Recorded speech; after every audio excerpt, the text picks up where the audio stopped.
മാധ്യമം editorial 2020 December 1. അന്വേഷണ ഏജൻസികളെ രാഷ്ട്രീയ ചട്ടുകങ്ങളാക്കുമ്പോൾ സംസ്ഥാന സർക്കാരിന്റെ കീഴിലുള്ള ബാങ്കിംഗ് ഇതര ധനകാര്യ സ്ഥാപനമായ KSFE അഥവാ കേരള സ്റ്റേറ്റ് ഫിനാൻഷ്യൽ എന്റർപ്രൈസസിന്റെ 40ഓളം ശാഖകളിൽ വിജിലൻസ് വകുപ്പ് ഇക്കഴിഞ്ഞ വെള്ളിയാഴ്ച നടത്തിയ മിന്നൽ പരിശോധന പുതിയൊരു രാഷ്ട്രീയ വിവാദത്തിന് തിരികൊളുത്തിയിരിക്കുകയാണ്.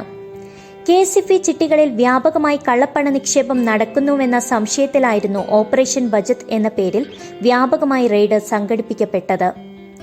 സ്വന്തം സ്രോതസ്സുകളിൽ നിന്ന് ലഭിച്ച വിവരമാണോ അതോ ഏതെങ്കിലും പരാതിയുടെ പുറത്താണോ ഈ പരിശോധനയെന്ന് വ്യക്തമല്ലെങ്കിലും വിജിലൻസ് നടപടിയിൽ അസാധാരണത്വമൊന്നും പ്രഥമദൃഷ്ട്യാ ആരോപിക്കാനാവില്ല. കാരണം തങ്ങൾക്ക് ലഭിക്കുന്ന വിവരങ്ങളുടെ പുറത്ത് മിന്നൽ പരിശോധനകൾക്ക് അനുമതി നൽകാൻ അതത് ബ്യൂറോ മേധാവികൾക്ക് അധികാരമുണ്ട്. എന്നിട്ടും അതൊരു വിവാദത്തിലേക്ക് വഴിതെളിച്ചു. റെയ്ഡ് ആരുടെ വട്ടാണ് എന്ന് ചോദിച്ച് ധനകാര്യമന്ത്രി തോമസ് ഐസക് രംഗത്തെത്തി. പ്രവാസി ചിട്ടിയടക്കമുള്ള വിഷയങ്ങളിൽ സർക്കാരിന്റെ വിശ്വാസ്യതയെ ചോദ്യം ചെയ്യുന്നതായി ആഭ്യന്തര വകുപ്പിന്റെ നടപടിയെന്ന പരിഭവവും അദ്ദേഹം പങ്കുവച്ചു. പാർട്ടിയിലെ ചില മുതിർന്ന അംഗങ്ങളും ഇത് ഏറ്റുപിടിച്ചതോടെ ഭരണകക്ഷിക്കകത്തു തന്നെ ചൂടേറിയൊരു രാഷ്ട്രീയ വിവാദത്തിന് റെയ്ഡ് വഴിയൊരുക്കി.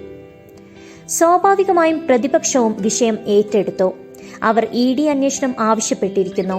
ഏറ്റവും ഒടുവിൽ പരിശോധനാ നടപടികളുമായി മുന്നോട്ടു പോകേണ്ടെന്ന് വിജിലൻസിനോട് നിർദ്ദേശിച്ച് വിഷയം ഒതുക്കിത്തീർക്കാനുള്ള തത്രപ്പാടിലാണ് മുഖ്യമന്ത്രിയും സർക്കാരും.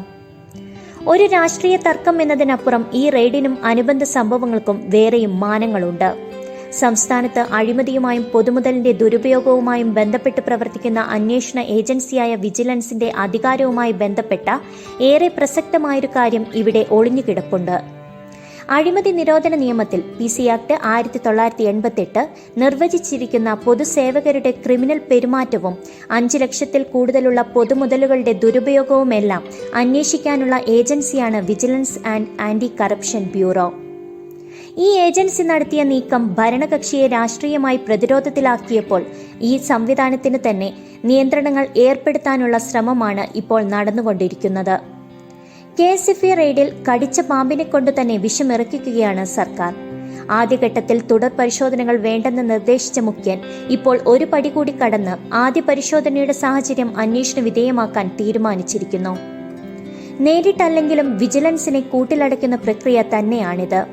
തിരഞ്ഞെടുപ്പ് അടുത്തിരിക്കെ സർക്കാരിനെ പ്രതിരോധത്തിലാക്കാൻ ഉദ്യോഗസ്ഥ സംവിധാനത്തിനുള്ളിൽ നീക്കമുണ്ടായതിന്റെ പ്രതിഫലനമാണ് ഈ റെയ്ഡെന്ന സിദ്ധാന്തമാണ് ഇതിന് പാർട്ടിക്കും സർക്കാരിനുമുള്ള ന്യായം. വിജിലൻസിന്റെ ഇക്കാലം അത്രയുമുള്ള ട്രാക്ക് റെക്കോർഡ് പരിശോധിക്കുമ്പോൾ അതിൽ ചില ശരികൾ കാണാമെങ്കിലും ആ ന്യായം ആ സംവിധാനത്തിന്റെ നാശത്തിനെ ഉപകരിക്കൂ. സ്വർണ്ണക്കടത്ത് കേസിലും മറ്റും കേന്ദ്ര അന്വേഷണ ഏജൻസികൾ നടത്തുന്ന ഇടപെടലുകളെ തുടർച്ചയായി നിശിത വിമർശനത്തിന് വിധേയമാക്കുന്നൊരു സർക്കാരും പാർട്ടിയും തന്നെയാണ് തങ്ങളുടെ അധികാരവൃത്തത്തിനുള്ളിലെ സംവിധാനങ്ങളിലേക്ക് ഈ വിധം കടന്നുകയറുന്നത്. അന്വേഷണ ഏജൻസികളെ കേന്ദ്രം രാഷ്ട്രീയ ആയുധമാക്കുന്നുവെന്ന പിണറായി സർക്കാരിന്റെ വിമർശനങ്ങളിൽ കഴമ്പുണ്ട്. കോൺഗ്രസ് നേതാവ് രാഹുൽ ഗാന്ധി അടക്കമുള്ളവർ അക്കാര്യം ശരിവെച്ചിട്ടുമുണ്ട്. സ്വതന്ത്രമായി പ്രവർത്തിക്കേണ്ട ഭരണഘടനാ സ്ഥാപനങ്ങളിലേക്കും അന്വേഷണ ഏജൻസികളിലേക്കും രാഷ്ട്രീയ ലാഭങ്ങൾക്കു വേണ്ടി ഭരണകൂടം കടന്നു കയറുന്നതോടെ നഷ്ടമാവുക ജനാധിപത്യം വാഗ്ദാനം ചെയ്യുന്ന സുതാര്യതയായിരിക്കും. ഇക്കാര്യത്തിൽ ജാഗ്രത പുലർത്താൻ ബാധ്യസ്ഥരായ ഇടതു സർക്കാരിൽ നിന്നു തന്നെ മറിച്ചൊരു സമീപനമുണ്ടാകുമ്പോൾ തീർച്ചയായും അത് ജനാധിപത്യ വിശ്വാസികളെ നിരാശരാക്കും. ഇതാദ്യമല്ല ഇടതു സർക്കാരിന്റെ ഭാഗത്തുനിന്ന് ഈ നീക്കമുണ്ടാകുന്നത്. വിജിലൻസിന് മേൽ ഉദ്യോഗസ്ഥ ഗൂഢാലോചന ആരോപിക്കുന്ന സർക്കാർ ഇതേ ഏജൻസിയെ രാഷ്ട്രീയ പ്രതിയോഗികൾക്കു നേരെ ഉപയോഗപ്പെടുത്താൻ മടി കാണിക്കുന്നില്ല. വിജിലൻസ് തന്നെയും സാങ്കേതികമായി വഴിയിൽ കളഞ്ഞ ബാർകോഴ കേസൊക്കെ ഇപ്പോൾ ചിലരെ ഉന്നം വെച്ചും മറ്റു ചിലരെ ഒഴിവാക്കിയും പൊടി തട്ടിയെടുക്കുന്നതിനു പിന്നിൽ ഇങ്ങനെയും കാരണങ്ങളുണ്ട്. തങ്ങൾക്കെതിരെ വിമർശനമുന്നയിക്കുന്ന ഭരണഘടനാ സ്ഥാപനങ്ങളെയും സർക്കാർ വെറുതെ വിടാറില്ല. കിഫ്ബി വിഷയത്തിൽ CAG ഉന്നയിച്ച ആക്ഷേപങ്ങൾക്ക് മറുപടി പറയുന്നതിനപ്പുറം ആ ഭരണഘടനാ സ്ഥാപനത്തിന്റെ വിശ്വാസ്യതയെ തന്നെ ചോദ്യം ചെയ്യുന്ന തരത്തിലേക്ക് സർക്കാരിന്റെ വിമർശനങ്ങൾ കടന്നുപോയി എന്ന് പറയാതിരിക്കാൻ ആവില്ല.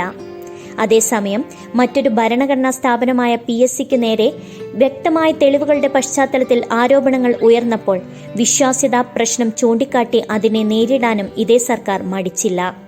ചുരുക്കത്തിൽ കാര്യങ്ങൾ തങ്ങൾക്ക് അനുകൂലമാകുമ്പോൾ സർവം സുന്ദരം എന്നും മറിച്ചാകുമ്പോൾ ഭരണകൂട സ്ഥാപനങ്ങളെ സംശയ നിഴലിൽ നിർത്തുകയും ചെയ്യുക എന്നത് ഇടതു സർക്കാരിന്റെ സ്ഥിരം പരിപാടിയായിരിക്കുന്നു.